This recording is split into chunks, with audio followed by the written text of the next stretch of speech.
เงินน้อยเถียงหน้าเฮ็ดเองนักเลงพอ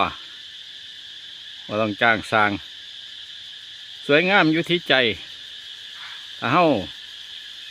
โลภหลายมันก็ทุกข์ความทุกข์มาจากหยังความทุกข์มาจากใจเฮาอยากได้สวยๆงามๆก็ต้องมีเงินสร้างมีเงินแปลงถ้าเฮาบ่มีเฮาก็เฮ็ดเองได้ซ้ำใดก็เอาซ้ำนั่น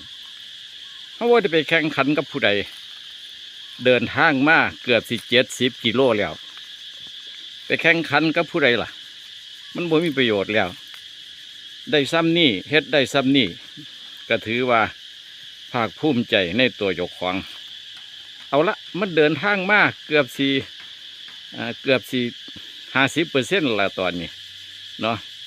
แอมฟ้าเนี่ยยังแน่ก็ค่อยติดตามต่อไป